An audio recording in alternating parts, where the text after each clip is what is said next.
Hello बच्चों, let's see this question.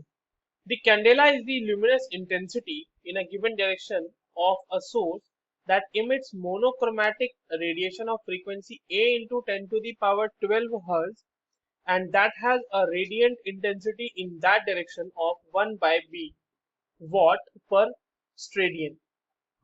A and B are respectively. Options है हमारे पास 450 and 683, 540 and 1 upon 683, 540 and 683, and option D says 450 and 1 upon 683.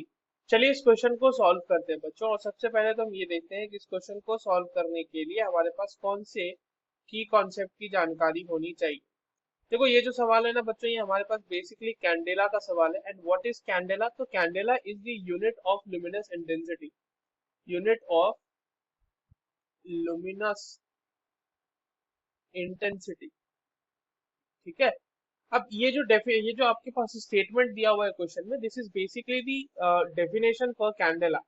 So the candela is the luminous intensity. ये बात सही है, candela luminous intensity होती है किसी भी एक स्पेसिफिक गिवन डायरेक्शन में, जिस डायरेक्शन में जो सोर्स है, सोर्स वो इमिट कर रहा है. क्या इमिट कर रहा है? Monochromatic radiation. मोनोक्रोमैटिक रेडिएशन कहने का मतलब बच्चों ये कि उस रेडिएशन के साथ उस या फिर उस रेडिएशन में सिर्फ और सिर्फ एक तरह के वेवलेंथ के वेव्स आपको मिलेंगे.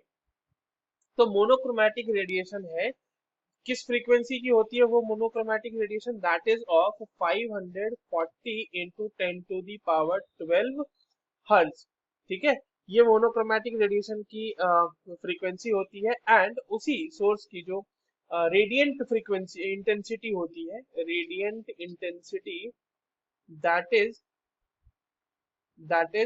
1 अपॉन 683 वॉट पर स्ट्रेडियन.